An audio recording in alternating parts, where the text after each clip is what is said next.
अब ठाकुर जी 1 वर्ष के हो गए। कितने वर्ष के? अब जैसे ही ठाकुर जी 1 वर्ष के हुए तो भगवान का नामकरण संस्कार हुआ।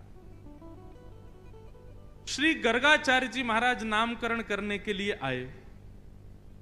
गर्गाचार्य जी ने आकर के कहा, नंद बाबा कल का मुहूर्त अच्छा है, कल नामकरण कर देंगे, आज रात्रि विश्राम कर लेते हैं। बोले ठीक है। गर्गाचार्य जी बोले लेकिन एक दिक्कत है। यशोदा मैया बोली क्या? हम किसी के हाथ का बना भोजन नहीं करते, खुद बना के अपने ठाकुर जी को भोग लगा के तब पाते हैं।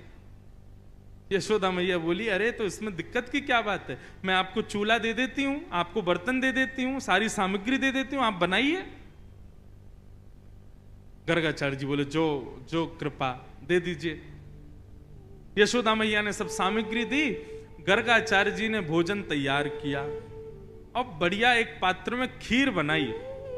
खीर में इलायची डाली, केसर डाला, मिश्री डाली, बढ़िया सुगंधित, आहा अति आनंदित खीर बनाई। खीर भी पता कौन सी अच्छी लगती है? वो रबड़ी जैसी हो जाती है, गाढ़ी गाढ़ी। कई लोग पतली पतली खीर बनाते हैं, लेकिन खीर बढ़िया लगती है, गाढ़ी गाढ़ी हो जाए, उसमें बढ़िया केसर का सा। आ गया मुंह में पानी। तो सोचो ठाकुर जी की क्या दशा हुई होगी जब गर्गाचार्य जी ने बनाई। यही हुआ, जैसे ही गर्गाचार्य जी ने खीर बनाई, अपने शालिग्राम भगवान के सामने जैसे ही उसको सजाया, तुलसी छोड़ करके, और त्वदीयम वस्तु गोविंद तुभ्यमेव समर्पयेत् ग्रहाण सुमुखो भुक्त्वा प्रसीद परमेश्वर, ये भोग लगाने का मंत्र है। अब गर्गाचार्य जी का नियम था कि वो जब भोग धरते थे ना, उसके बाद 108 माला करते थे नेत्र बंद करके, और 108 माला होने पर तब भोग अनौसर करते थे। गर्गाचार्य जी ने भोग रखा और जैसे ही आंख बंद करके नाम जप करने लगे, अंदर आंगन में ठाकुर जी बलराम जी के साथ खेल रहे थे। अभी 1 वर्ष के हुए, थोड़े थोड़े चलते हैं फिर गिर जाते हैं, फिर घुटमुन घुटमुन चलते हैं, फिर खड़े होते हैं, फिर गिर जाते हैं, ऐसी स्थिति में है। तो ठाकुर जी बलराम जी के साथ खेल रहे थे, खेलते खेलते अचानक रुक गए। बोलना तो जानते नहीं, थोड़ा थोड़ा बोलते हैं। बलराम जी बोले का भयो? अच्छा, मन ही मन में दोनों की बात होती है। ठाकुर जी बोले अरे भैया आज एक बहुत जोर को भगत आयो है, नामकरण करवे आयो हमारो। माने ऐसी जोर की खीर बनाई है, वहां में बढ़िया केसर डाली है, इलायची डाली है और मिश्री डाली है, बिल्कुल रबड़ी जैसी खीर है। मेरा तो मुंह में पानी आ रहा हो, खावे को मन कर रहा है। ताऊ जी बोले तो फिर रुको काई को, चलो जा, और बढ़िया लगे तो मुक्कू भी बुला लियो। ठाकुर जी बोले ठीक है। गुटमुन गुटमुन गुटमुन चल के ठाकुर जी जैसे तैसे मटक मटक के बाहर पहुंचे, और यहां गर्गाचार्य जी बैठे थे, नाम जप कर रहे थे। आगे उनके शालिग्राम भगवान के सामने खीर रखी थी। ठाकुर जी ने उठाई और गोद में रख करके और बढ़िया प्रेम से पाने लगे। मुंह पे पूरे पे लगा लियो, नाक पे लग गई। छोटे छोटे हाथ हैं ठाकुर जी के, प्रेम से पा रहे हैं। गर्गाचार्य जी के जैसे ही भजन पूर्ण हुआ, माला नीचे रख के जय हो मेरे शालिक। खीर कहां गई? तभी देखा तो थोड़ी दूर पे ही महाराज हाथ पांव सब सने हैं, मुंह पे पूरी खीर गिरी है और नीचे फैली पड़ी है, और ठाकुर जी प्रेम भाव से खीर खा रहे हैं। और जैसे ही गर्गाचार्य जी ने देखा तो हंसने और लगे। 2 दतुइयां दिख रही हैं ठाकुर जी की, अभी 2 ही दांत आए हैं। अरे यशोदा देख, तेरे लाला ने कहा कियो, मेरे ठाकुर जी को भोग झूठो कर दियो सबरो। यशोदा मैया दौड़ी दौड़ी आई, बोले बाबा बाबा बाबा नाराज मत हो, छोटो बालक है, आप क्षमा कर दियो। बोले देख पूरी खीर खा गए हो। बोले वो तो बहुत बड़ी सौभाग्य की बात है कि खीर खाई, नहीं तो ये शालिग्राम को गुलाब जामुन समझ के खा जाए। नंद बाबा तो अपने शालिग्राम भगवान छुपाते डोले, क्योंकि याकू ऐसा लगे ये खावे वाली वस्तु है। वो तो बाबा कृपा है कि आपके शालिग्राम ना खाए, यानी खीर ही खाइए। मैया ने लाल जी को उठाया, भीतर ले जा करके आंगन में छोड़ दिया। बाहर आई, फिर से चौका लगाया, दूसरी सामग्री दी। गर्गाचार्य जी ने फिर से खीर बनाई। ठाकुर जी से क्षमा मांगने लगे, बोले वो छोटा बालक है, नाथ क्षमा कर देना, आप भोग लगाओ। जैसी माला जपन लगे, ठाकुर जी फिर रुक गए भीतर। ताऊ दादा बोले लाला अब के कहा भयो? बोले भगत है तो बढ़िया, खीर भी बढ़िया बनावे, लेकिन मैया तो शिकायत कर दे हमारी। अच्छा लाला कोई बात ना, अब की बार और बढ़िया खीर बनाई है, तू जाके चख के आ। ठाकुर जी फिर से गए, गुडमुन गुडमुन गुडमुन चल करके गए, उठाई खीर का पात तो फिर से खाने लगे। गर्गाचार्य जी की जैसे ही माला पूरी हुई, देखा अब तो खड़े ही हो गए, नहीं रहना हमें यहाँ यशोदा, देख तेरो लाला फिर से हमारा भूख झूठो कर दिए सबरो। यशोदा मैया बोली क्षमा कर दो, मैं अपने बालक को किसी कमरा में बंद कर दूंगी, लेकिन आप नाराज मत हो। ठाकुर जी को ले जाके एक कमरे में छोड़ दिया और मैया ने फिर से सब सामग्री दी। ठाकुर जी ने खोली खिड़की और खिड़की पकड़ करके अब 1 वर्ष के ठाकुर जी और गुस्सा में देख रहे हैं गर्गाचार्य जी को। गर्गाचार्य जी भी देख रहे हैं, शैतान बालक। ठाकुर जी भी मन मन सोच रहे हैं, दारी के अभी तो तेने शैतानी देखी ना है हमारी, अब के बना तो को बताऊंगा मैं। गर्गाचार्य जी ने भोग बनाया, तीसरी बार भोग रखा। ठाकुर जी क्षमा कर दियो, छोटो बालक है, अब की बार भोग लगाओ। और जैसे ही त्वदीयम वस्तु गोविंद नाम जप करने लगे, ठाकुर जी उतरे और धीरे से खिड़की खोली, दरवाजा खोला, गुटमुन गुटमुन गुटमुन चल करके बाहर आए और उठाया खीर का पात्र। और जैसे ही पाने लगे, गर्गाचार्य जी को संदेह हो गया था कि कहीं बालक फिर से तो नहीं आ गया। जैसे ही नेत्र खोल करके देखा तो नन्हे से गोपाल जी के ही 4 भुजा प्रकट हो गई। शंख चक्र गदा पद्म ठाकुर जी ने अपने भुजाओं में धारण कर लिया। चतुर्भुज नारायण के रूप में नन्हे से बालक के रूप में ही प्रकट हो गए। और एक भुजा से तो स्वयं खीर खा रहे हैं और अपनी झूठे हाथ से ही गर्गाचार्य जी को खिला रहे हैं। गर्गाचार्य जी नतमस्तक हो गए, बोले नाथ क्षमा करना, मैं आपके रूप को पहचान नहीं पाया। ठाकुर जी बोले हमने ये रूप आपको इसलिए दिखाया है कि कल जब आप हमको हमारा नामकरण करोगे तो हमारे ग्रह नक्षत्र देख करके आपको सब पता चल जाएगा कि मैं कौन हूं। लेकिन ये सच्चाई हमारी मैया को मत बताना कि मैं कौन हूं। आपको छुपाना है कि मैं परमात्मा। मैया अभी मुझसे प्रेम करती है, मुझे दुलार करती है, मुझे बहुत स्नेह देती है। यदि वाकू पतो चल गई कि मैं भगवान हूं तो कहीं मंदिर में दियावेगी मुकु पुजारी जी, या की पूजा करे करो, भगवान है ये, मुकु मंदिर में ना जानो, मैं तो मैया के पास ही रहूंगा। बंधु आप जब बाल लीला सुनोगे तो आपको एक चीज पता चलेगी कि सबकी कोई ना कोई चाह है, लेकिन हमारे लाल जी की केवल एक ही चाह है कि मेरा भक्त सदा मुझसे प्रेम करे और जितना हो सके मुझसे प्रीति लुटावे मेरे ऊपर। उनको भगवान बनने का शौक नहीं है, सुबह शाम दिया बत्ती अगरबत्ती देखने का शौक नहीं है। आप प्रेम से क्या प्रदान करते हो, क्या देते हो, क्या सुनाते हो, वो उसके भूखे हैं, वो दिया करो। नामकरण संस्कार हुआ और बड़े भाई का नाम बलराम और छोटे भाई का शुक्ले रक्तस्थता पीत इदानिम कृष्णताम गत। भगवान का नाम कृष्ण रखा गया। बोलो बाल कृष्ण लाल की जय। बंधुओं, कई लोग इस नाम को अशुद्ध बोलते हैं, कई लोग कृष्ण बोलते हैं, कई लोग कृष्ण बोलते हैं, कोई कृष्णा बोलता है। भगवान का नाम शुद्ध उच्चारण करो। नाम क्या है? कृष्ण। भगवान, जय श्री कृष्ण। कृष्ण शब्द का अर्थ क्या है? वैसे तो कृष्ण शब्द का अर्थ, शाब्दिक अर्थ देखोगे तो थोड़ा सांवला, थोड़ा काला, उसको कृष्ण कहते हैं। लेकिन कृष्ण का भावार्थ यदि सुनोगे तो कृष्ण यानी कि पृथ्वी का मालिक, कृषि, और ण यानी कि निवृत्ति।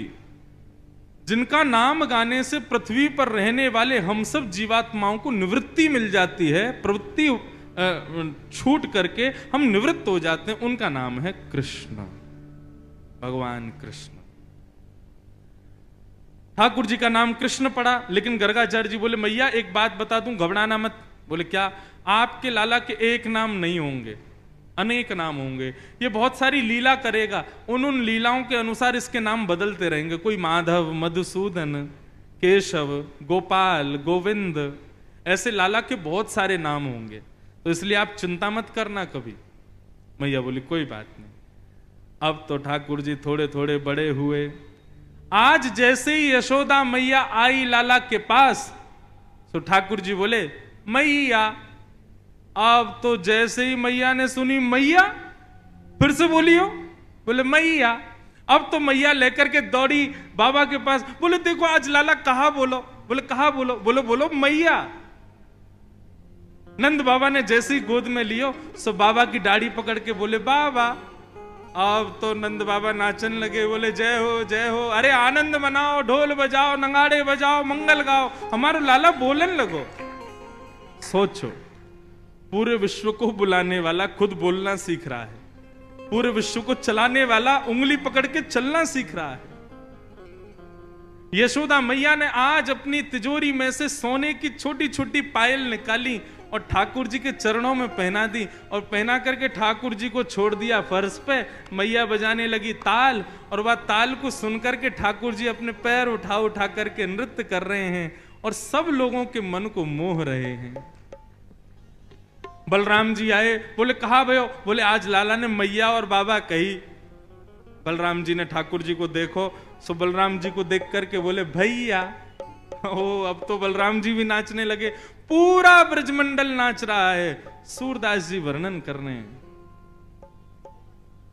कहने लागे मोहन मैया मैया, कहने लागे मोहन मैया मैया, कहने लागे मोहन मैया मैया, कहने लागे मोहन मैया मैया। पितानंद सो बाबा रे बाबा, पितानंद सो बाबा रे बाबा, पितानंद सो बाबा रे बाबा, पितानंद सो बाबा रे बाबा। और हलधर सो भैया, और हलधर सो भैया, और हलधर सो भैया भैया भैया, कहने लगे मोहन मैया मैया, कहने लगे मोहन मैया मैया, कहने लगे मोहन मैया मैया, कहने लगे मोहन मैया बोल बाल मैया। कृष्ण लाल की जय हो। करताल बजा के गाओ।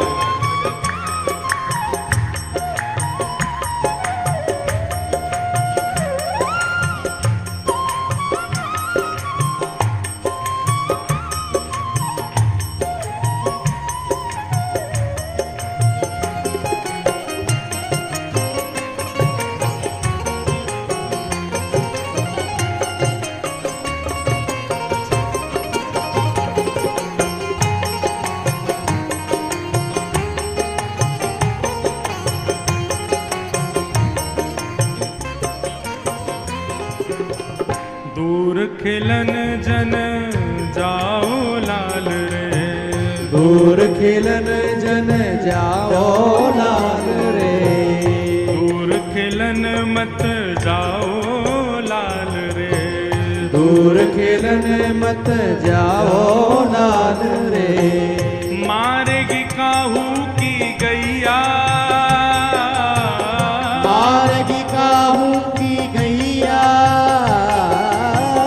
मारेगी काहू की गैया गैया गैया, कहने लगे मोहन मैया मैया, कहने लगे मोहन मैया मैया, कहने लगे मोहन मैया मैया, कहने लगे मोहन मैया मैया। गोपी ग्वाल सब करत कुतूहल, गोपी ग्वाल सब करत कुतूहल, गोपी स्वाल सब करत कुतूहल, गोपी ग्वाल सब करत कुतूहल। घर घर बजत बधैया, घर घर बजत बधैया, घर घर बजत बधैया, बधैया बधैया कहने लगे मोहन मैया मैया, कहने लगे मोहन मैया मैया, कहने लगे मोहन मैया मैया, कहने लगे मोहन मैया मैया। सूरदास प्रभु तुमरे दर्श को, सूरदास प्रभु तुम्हारे दर्श में, सूरदास प्रभु तुमरे दर्श को, सूरदास प्रभु तुम्हारे दर्श में। हाँ चरणन की बलि जैया, चरणन की बल जैया,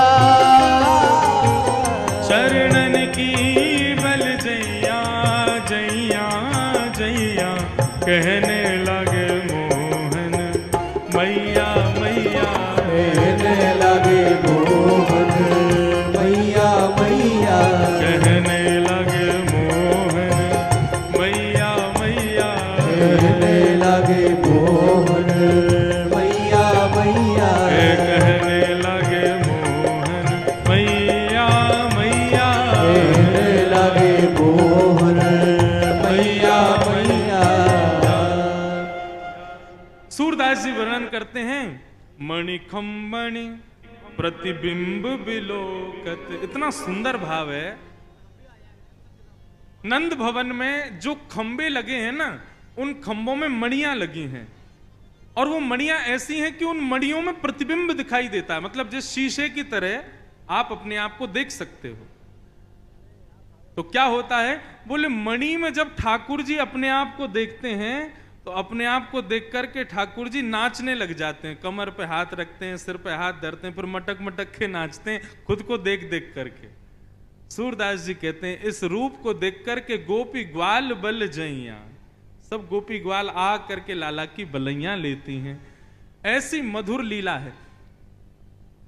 अब आज की कथा जो है ना, अब ज्ञान वैराग्य तो सब गए कल, अब आज तो प्रेम ही प्रेम है, गाते ही रहो बस, एक के बाद एक ठाकुर जी की मधुर मधुर लीला है, और लीलाओं को गाया ही जाता है। बताएं क्या, सुनाएं क्या। ठाकुर जी अब मैया बाबा भैया सब बोलने लगे। अब ठाकुर जी की आयु हो गई कितनी, 3.5 वर्ष की। कितने हो गए ठाकुर जी? और जैसे ही ठाकुर जी 3.5 वर्ष के भये हैं, भगवान ने अपने अंग प्रत्यंगों में स्प्रिंग एक्टिवेट कर ली। अब तो इतना ऊधम मचाते हैं, इतना ऊधम मचाते हैं, जो महाराज किसी के वश में ही नहीं रहते। ठाकुर जी के ऊधमों का वर्णन सुखदेव जी एक श्लोक में नहीं करते, एक श्लोक के एक पद में करते हैं बस, और उसी से ही अनुमान लगा लो ठाकुर जी ऊधम कितना करते होंगे। जो बालक बच्चे बहुत ऊधम मचाते हैं, ऐसे माता पिता बेचारे बड़े परेशान रहते हैं, क्या करें हमारे घर में तो बंदर आ गया है। यूं मत कहा करो बंदर आए, यूं कह दो गोपाल जी आ गए हैं। और एक बात कहूं, ठाकुर जी के ऊधम सुनने के बाद आप ये कह दोगे कि हाँ भैया हमारे बालक तो इनसे बढ़िया हैं, इतना ऊधम तो नहीं मचाते। आहा क्या वर्णन कर रहे हैं।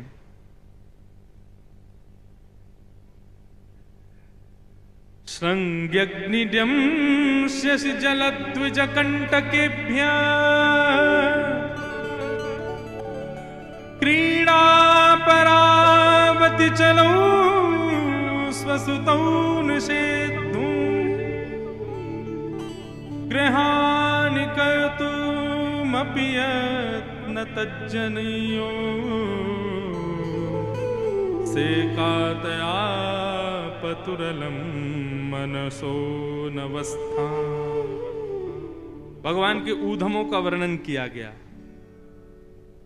ठाकुर जी कैसा ऊधम मचाते हैं? भैया नंद बाबा के यहां कितनी गायें हैं? 9 लाख गायें हैं। कितनी गाय? 9 लाख।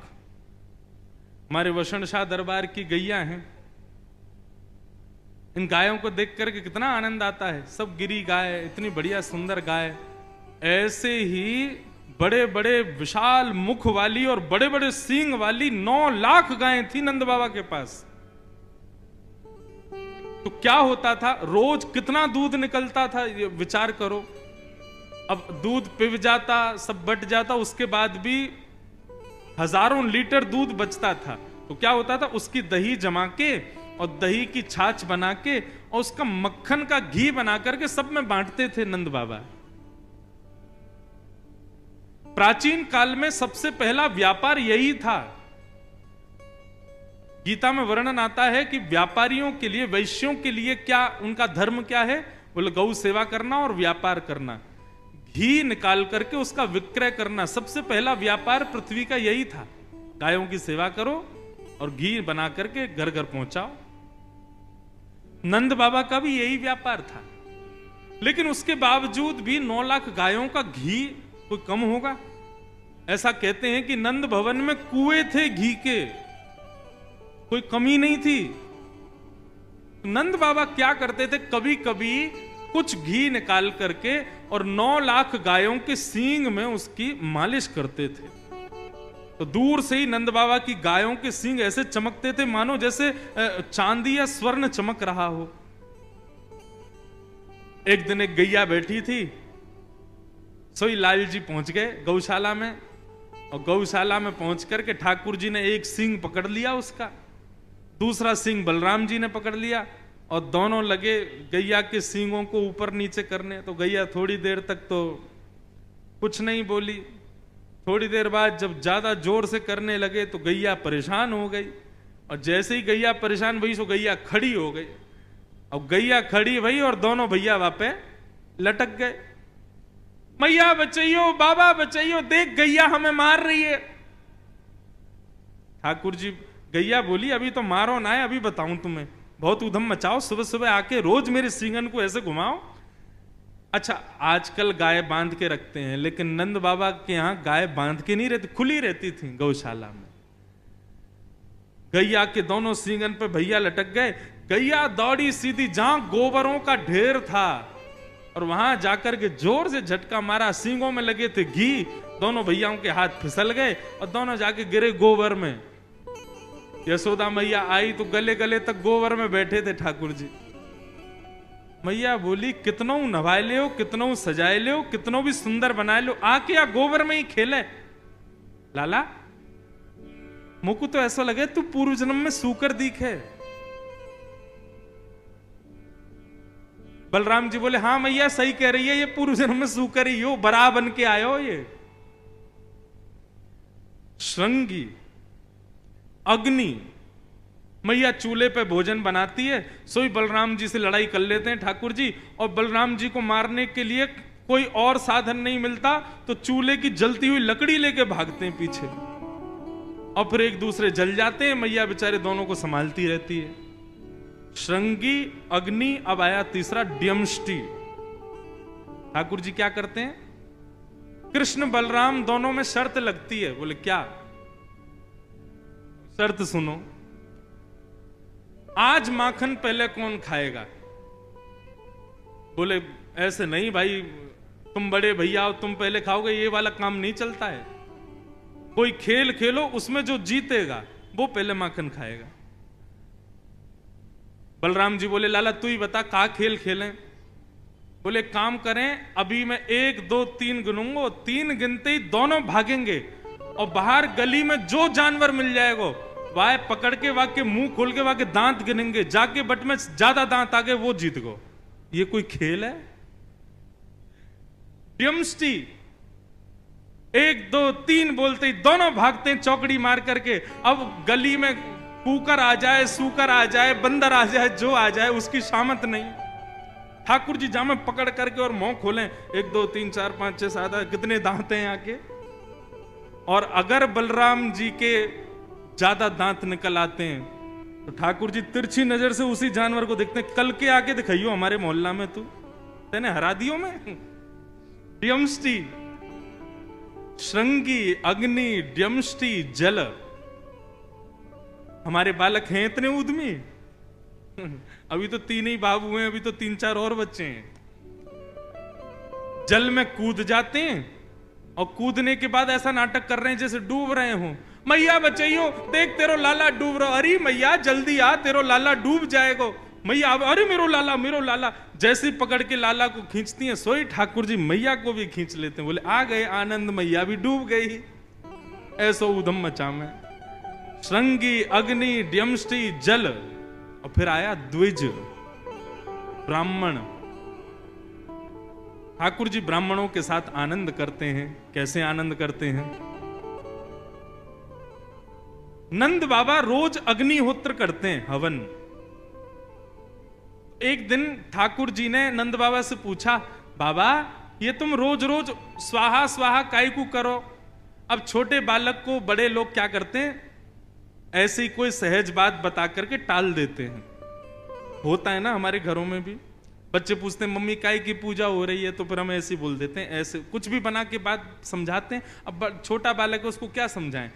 तो नंद बाबा ने ठाकुर जी को बोला, लाला ये अग्निहोत्र है, या करवे से जो मन में इच्छा होवे सब पूरी है जाए। ठाकुर जी बोले जो चाहेंगे सब पूरी है जाए? बोले हाँ। अच्छा। अब ठाकुर जी ने घर में तो बताया नहीं, अपने ग्वाल बालों के पास गए। ठाकुर जी के ग्वाल बाल कौन है? मधुमंगल, श्रीदामा, तन सुखा, मन सुखा, धन सुखा। ये ठाकुर जी के ग्वाल बाल है। और इनके भी अधिपति प्रेसिडेंट हैं 3.5 वर्ष के ठाकुर जी, जिसमें तन सुखा मन सुखा की उम्र तो 11-12 साल की है। वो भी ठाकुर जी को आके प्रणाम करते हैं। सारे ग्वाल बालों को ठाकुर जी ने बुलाया और बुला करके बोले भैया आज से हवन शुरू करना है। मधुमंगल श्रीदामा बोले क्यों? बोले पिताजी बता रहे कि हवन करवे थे, रोज हवन करवे थे, मन की इच्छा पूरी है जाए। हाँ तो लाला तो फिर का इच्छा के लिए करेंगे हम हवन? बोले या हमारे करेंगे कि हम 4-5 की सुंदर सुंदर बहू आ जाए। 3.5 वर्ष के ठाकुर जी हैं अभी। अच्छा बंधुओं, इन बातों को सुनकर के परब्रह्म वाली बातें मत सोचना, ये परब्रह्म ही है, लेकिन ब्रज में अपनी प्रभुता छोड़ करके लीला कर रहे हैं। सारे ग्वाल बाल चारों तरफ बैठ गए और बीच में ऐसे ही हवन सामग्री, सूखे पत्तों का चूरा एक दूसरे में बांट दिया, सूखे पत्तों में अग्नि लगा करके, और आचार्य बन के ठाकुर जी बैठ गए और चूरे दे दिए सबको सूखे पत्तों के। अब बोले जैसे ही मैं कहूं स्वाहा सोई डाल दियो। और देख मधुमंगल श्रीदामा, तन सुखा मन सुखा धन सुखा, यदि मैंने कही स्वाहा और तुमने नेक भी विलंब कियो तो फिर मोते मत कहियो यदि काणी बहू आ जाए तो, मोते मत कहियो लूली बहू आ जाए तो। जैसे ही कहूं स्वाहा तुरंत डालनो है। ढाला। बोले तू बस बोल हम अभी डालें। तो ठाकुर जी कैसे खेलते हैं, ओम स्वाहा, स्वाहा बोलते सब डालते हैं। अब कभी कभी ठाकुर जी करते हैं ओम स्वाहा नहीं बोलते, इतने में देख अब तेरी कहानी आवेगी, तेने डाल दियो। ऐसा आनंद करते अपने ग्वाल बालों के संग। अच्छा हवन आज पूरा हो गया। हवन की पूर्णाहुति पे मधुमंगल ने ज्ञान दिया, लाला ऐसे हवन पूरे ना हुए करें तो कैसे हो? मैं बोले कोई भी यज्ञ की पूर्णता में ब्राह्मणों को भोजन कराना चाहिए, तभी यज्ञ सफल माना जाता है। बोले हाँ तो चलो आज ब्राह्मणों को न्योता दिया मैं। अब तो महाराज कन्हैया, मधुमंगल, श्रीदामा, तनसुखा, मनसुखा, धनसुखा और भी 2-4 और थे सखा ठाकुर जी के, सुबल, सब नाचते कूदते गाते हुए सब पहुंच गए ब्राह्मणों के घर। और ब्राह्मणों के घर जाके कहें आज हमारे घर यज्ञ हुआ है, आपको भोजन पाने आना है। पूरे गोकुल के ब्राह्मणों को निमंत्रण दिया है। अब स्थिति ये कि महाराज जब नंद भवन से निमंत्रण आता है ना, उस दिन ब्राह्मण सुबह से भूखे रहते हैं और नमक का पानी और पीते हैं ताकि भूख और तेज लगे। क्यों? बोले आज तो नंद भवन जाना है, 56 भोग मिलेंगे खाने को। और नंदरानी यशोदा और बाबा इतने प्रेम से खिलावे, खूब मना करें, बस बस बस है गयो, फिर भी 2-4 पूड़ी तो जबरदस्ती खवाई दें। तो या हमारे भैया सवेरे से ही भोजन त्याग दो और नमक को पानी लगे पीने में। सब ब्राह्मणों को जोर की भूख लगी। शाम का समय हुआ, बढ़िया वस्त्र आदि पहन करके, चंदन आदि लगा करके सारे ब्राह्मण पहुंच गए नंद भवन। अटारी पर बैठी थी यशोदा मैया।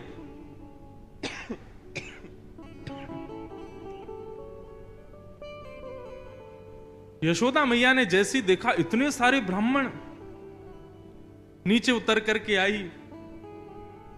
आज इतने ब्राह्मणों का आगमन मेरे द्वार पे, सबको प्रणाम वंदन।